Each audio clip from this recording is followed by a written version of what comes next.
serious questions right now of the Delhi police. He's saying that he was in touch with them. He constantly told them, I'm seeing a car with a body underneath. And yet for 20 minutes, as he tracked the movement there, nothing was done by the Delhi police. They didn't land up at the spot. They were tracking with him what's happening, but they didn't land up at the spot. And that's why we want to highlight here what are the lapses that have come to the fore really in the investigation so far. Why is it that right now people are asking tough questions of the Delhi police?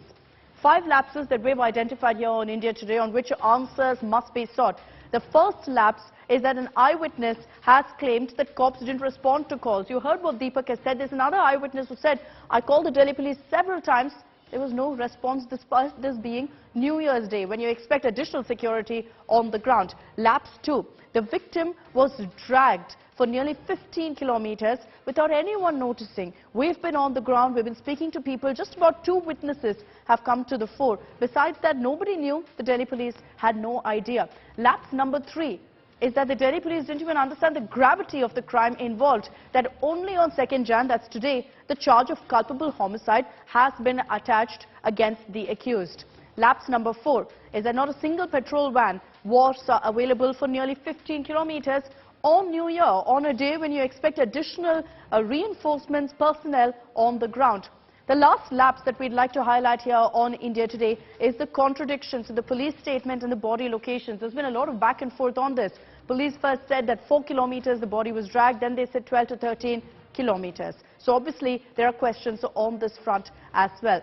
And that's why I'd like to highlight the questions that we're asking here on India Today, for which the Delhi police will have to give answers. What happened in that time frame of 1:52 a.m. to 3:30 a.m.? Now, in this time is when it is suspected that the hit and run happened and then the body was dragged. Second, was there any sexual assault? We're hoping for an answer on that, with the post-mortem now being conducted. The third question that we'd like to also ask is, how many kilometers was the body of the victim actually dragged? Now, question number 4, was there no check post on the entire route? And the fifth question that we'd like to also ask here is, what action was taken on the PCR call by the Delhi police? Let me take this across now to DCW Chairperson Swati Maliwal. Swati Maliwal, good evening. I'd like to begin by asking you, what's your reaction to what's happened now in the national capital?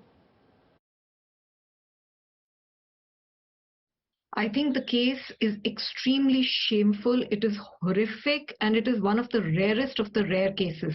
This girl was dragged by the car for 12 kilometers in the national capital of Delhi, and her dead body was found in the nude on the streets. It is so scary. The Delhi police has to answer a lot of questions, and that is why we've issued summons to the Delhi police, because I want to examine exactly what has happened. How is it that this girl was dragged along for 12 kilometers and nobody saw anything?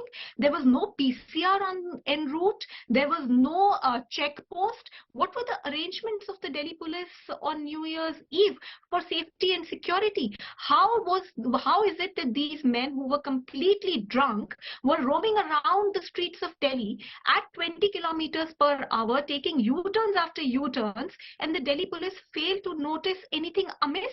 That too, when there were people who were actually calling up the Delhi police and telling them that something like this has happened, and we can see that the dead body is being dragged around by the car and some action should be taken. And there are people who have seen it and who have made calls to the Delhi police, and there was not much that was done. And on top of everything, within 5 minutes, Delhi police came to the conclusion that this case is a hit and run accident case, and the statements of the DCP have been published everywhere, where he's claiming to say that because there was a very loud music in the car, these men were unable to understand that there was a girl who was stuck in their car. How can that even happen?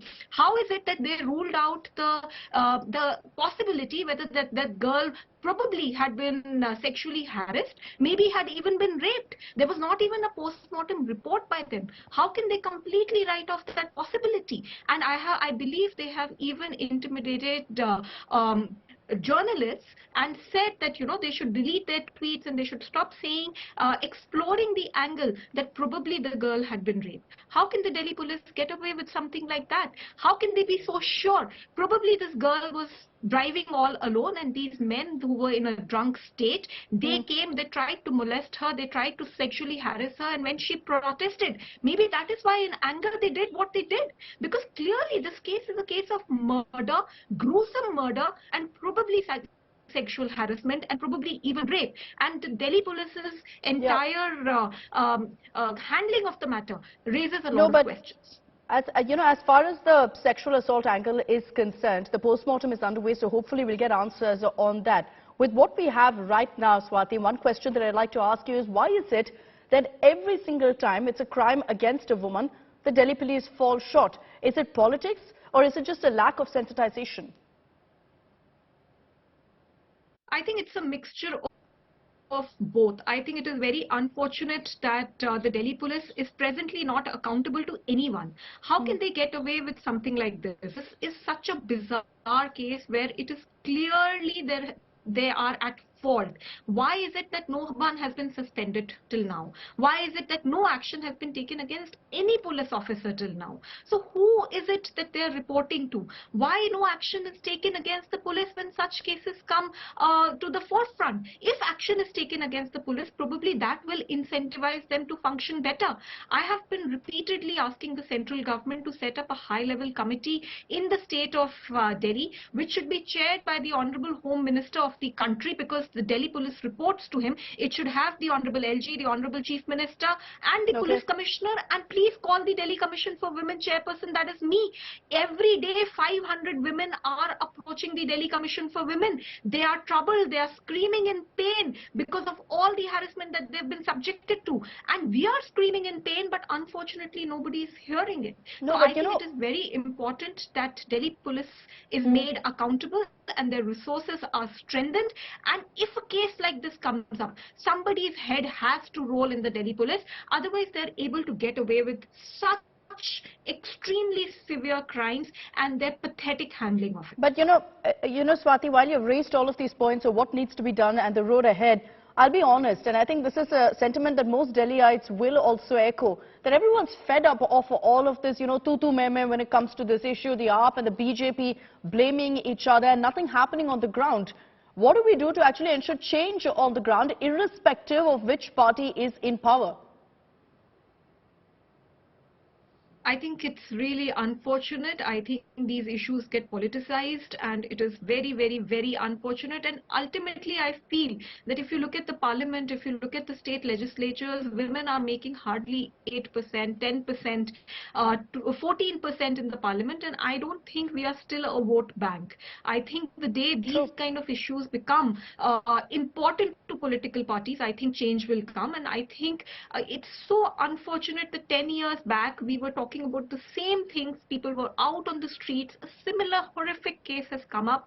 And how many times are the people expected to really just protest and protest and protest without any action? Why is it that the police's functioning is not strengthened? Why is it that they are not made accountable? If we are able to do just this, I think a lot will change. It is so unfortunate. My heart cries when I heard the statement of this eyewitness who's saying that for 45 minutes he kept calling the Delhi police and they did not respond. What kind of policing is that? What kind of law and order systems are there, and who is accountable? Why no action has been taken till now? Some action should have been taken. One has to lead from the front. One has to see all these leaders saying that, okay, this is what we are going to do and this is not going to happen again. But unfortunately, that is not the case. The larger issue also is that perhaps this short-term outrage, so the short-term action, short-term implementation. And that's why you see more such incidents continuing brazenly in the national capital. Swati Maliwal, thank you for joining us here on India Today.